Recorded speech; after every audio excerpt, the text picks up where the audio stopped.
Are public 24 TV. मैं हूं विजय पांडे। इस समय हम महाराजगंज के एक विक्रम एकेडमी स्कूल में हैं। यहाँ बच्चों द्वारा प्रदर्शनी लगाई गई है। आइए बच्चों को जानते हैं कि इनकी प्रदर्शनी क्या क्या बना, कैसे कैसे क्या कर रहे हैं। हाँ, आपका नाम? हाँ, क्या बनाई है? तो ये दो बना है, इसके बारे में बताइए। ये ओल्ड पार्लियामेंट है और ये न्यू पार्लियामेंट है। हाँ, ये जो ओल्ड पार्लियामेंट है वो बिल्ड हुआ था ब्रिटिश एरा में 1919 और जो न्यू पार्लियामेंट है ब्रिटिश एरा में 2020। ये नए पार्लियामेंट और पुराने में क्या अंतर है बताओ। इसमें जो डोम है, इसमें डोम्स में डिफरेंस है और चैम्बर्स में डिफरेंस है। पहले कितने सदस्य बैठे थे, नए में कितने सदस्य बैठ रहे हैं? पहले 543 सदस्य थे, अब 827, इसलिए छोटा था, इसलिए नया बनाया गया है। अच्छा बताओ, स्पीकर का काम क्या होता है? लोकसभा का जो स्पीकर है उसका काम क्या होता है? उसका चयन कौन करता है बताओ। हाँ, लोकसभा अध्यक्ष का स्पीकर होता है ना, उसका चयन कौन करता है? पार्लियामेंट का जो स्पीकर होता है उसका चयन कौन करता है? मतलब उसे अलग कौन करता है? विक्रम एजुकेशनल एकेडमी स्कूल में आयोजित विज्ञान प्रदर्शनी में छात्राओं ने दिखाई अपनी प्रतिभा। आजमगढ़ महाराजगंज क्षेत्र के विक्रम एजुकेशनल एकेडमी में सोमवार को विज्ञान प्रदर्शनी का आयोजन किया गया। प्रदर्शनी में छात्र छात्राओं की प्रतिभा को देखकर सभी लोग मंत्रमुग्ध हो गए। हर वर्ष की तरह इस वर्ष भी विज्ञान प्रदर्शनी का आयोजन किया गया है, जिसमें से अपनी प्रतिभा को लोगों के सामने प्रदर्शित करते हैं। स्कूल के प्रबंधक हरकेश विक्रम श्रीवास्तव ने कहा कि जिस तरह से विज्ञान के आविष्कारों का प्रदर्शन प्रदर्शित किया है वह अतुलनीय है। उन्होंने आगे कहा कि बच्चे इसी तरह से मेहनत करके देश का और समाज का नाम ऊंचा करते रहें। हमारी शुभकामनाएं बच्चों के साथ है।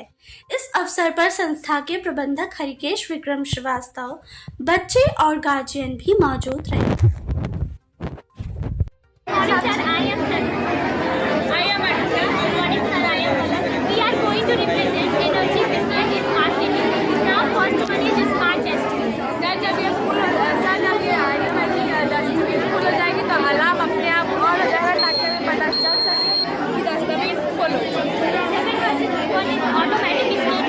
Automatically state light is automatically on night and automatically off on day। यानी कि इसकी रोड साइड पे लगी होती है, ऑटोमेटिकली रात में ऑन हो जाती है और दिन में ऑटोमेटिकली ऑफ हो जाती है।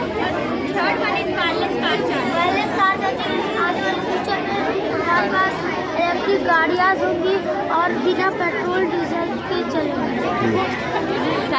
Fourth one is solar panel. Solar panel मतलब ये पेट्रोल की जो गाड़ियाँ हैं उससे क्या दुष्प्रभाव हो रहे हैं हमारे देश में? आई मीन पॉल्यूशन से हमें बचाना, इन्वायरमेंट को बहुत ज़्यादा एयर पोल्यूशन। इसके लिए सरकार क्या कदम कर रही है बताइए? इसके लिए सरकार क्या कदम उठा रही है? इलेक्ट्रिक कार्स होंगी जिससे पॉल्यूशन कम होगा, एयर पोल्यूशन कम होगा। आपका भी कोई सुझाव है इसके बारे में? आप भी बता सकते हैं, अपना सुझाव खुद दे सकती हैं। जो कार्स होगी वो इलेक्ट्रिक कार्स हर जगह करनी चाहिए ताकि पॉल्यूशन कम होना चाहिए। अपना नाम बताओ। मेरा नाम है अंश पांडे और इनका नाम उत्कर्ष शर्मा और इनका वो सब बताएंगे, आप बताओ अपना अपना बोलो, अपना नाम बताओ। चलो, क्या बनाए बाबू? हम लोग ये बनाए वेस्ट वाटर ट्रीटमेंट। इसमें से जो फैक्ट्री हम लोग ये बनाए जिसमें से गंदा पानी निकल रहा है और जो फिल्टर होकर सप्लाई हो रहा है घरों पर, और जिसकी वजह से हमारे देश में पॉल्यूशन बहुत कम हो सकती है। अगर हम लोग यही पानी खेतों में यूज़ करते हैं फिल्टर करके तो हमारी फसलें बहुत अच्छी होती हैं। अगर हम लोग यही पानी गंदा खेतों में डाल देते हैं तो जिसकी वजह से हमारी जो फसलें बहुत ख़राब होती है, जिसकी वजह से हमको बहुत नुकसान होता है। और यही सेम चीज़ हमारे अर्थ में होता है। हमारे अर्थ के नीचे एक नेचुरल फिल्टर लगा होता है। जैसे कि बारिश होता है तो पानी ज़्यादा देर तक ज़मीन पर नहीं रहता है, वो पानी धीरे धीरे ज़मीन के अंदर जाता है और वो पानी फिल्टर हो जाता है। फिर जब उसी पानी को हम ज़मीन से लेते हैं तो वो पानी हमें साफ फॉर्म में मिलता है। यही सब उसका एग्जाम्पल है।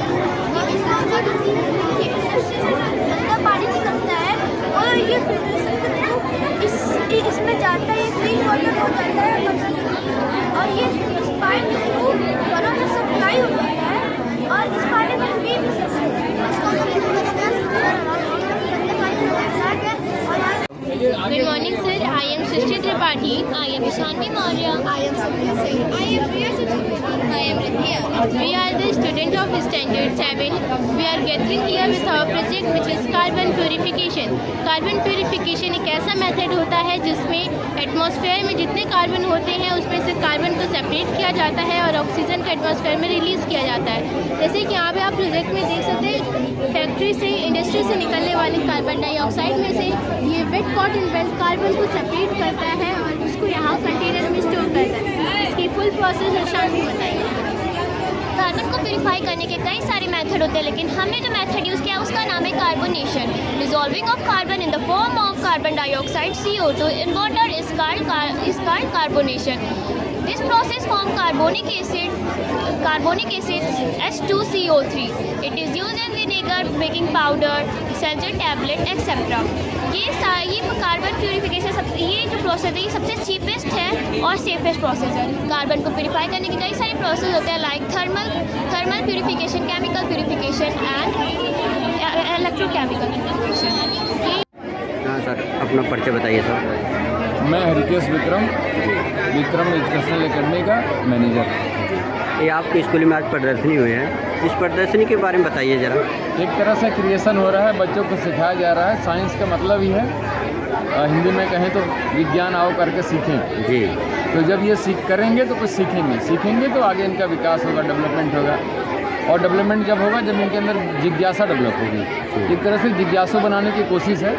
ये कुछ इन्वेंट कर रहे हैं, अभी छोटा इन्वेंशन है, फिर बड़ा इन्वेंशन करेंगे। तो बच्चों का जो टैलेंट है, किताबों के अलावा जो अतिरिक्त प्रतिभाएं हैं, उसको एक तरह से निखारने की एक कोशिश है विद्यालय परिवार कर रहा है, हमारा स्टाफ पूरा कर रहा है। उसके लिए हमारे बच्चे, हमारे विद्यालय और गार्जियन सभी धन्यवाद के पात्र हैं और सभी को हम लोग धन्यवाद देते हैं। अपने बच्चों को भी ढेर सारी शुभकामनाएं देते हैं कि सब लोग आगे बढ़िए और सबका सहयोग इसी तरह बना, ये विद्यालय और कुछ अच्छा करेगा। ये सरकार का हमेशा एक होता है, हमेशा जोर दे रही है कि बच्चों को पढ़ाई के साथ साथ एक टेक्नोलॉजी, आजकल नए आविष्कार के बारे में बताया जाए, उस पर आप क्या कहेंगे? वो ज़रूरी है। किताबें तो सिर्फ शिक्षा का एक माध्यम होती हैं। किताबें एक तरह से रास्ता दिखाती हैं, बाकी उसके अलावा हम कर क्या रहे हैं, नया हम क्या सोच रहे हैं, नया क्या खोज रहे हैं, उसकी ज़रूरत है। और किताबों के अलावा जो स्किल डेवलपमेंट है, इस पर लोगों को काम करने के लिए, क्योंकि यही बच्चे कल के नागरिक होंगे। इनके अंदर नैतिकता की बात आए, कुछ इन्वेंशन की बात आए, समाज के लिए सोचें। आप देख रहे हैं तमाम काउंटर लगे हुए हैं, उसमें कोई न कोई समस्याएं हैं। कहीं पॉल्यूशन है, कहीं ग्रेवेज क्या है, कहीं कुछ और डेवलपमेंट करने का मामला है, कहीं जो हमारा पर्यावरण प्रकृति का सर्वनाश हो रहा है, उसके लिए कुछ संकेत कर रहे हैं बच्चे। यही बच्चे जब आज ये कर रहे हैं तो कल मेरे समझ से कुछ ऐसा करेंगे जिससे हमारा पर्यावरण बचेगा, हमारा समाज बचेगा। एक तरह से पहली पाठशाला आई है, उस पर ये काम हो रहा है।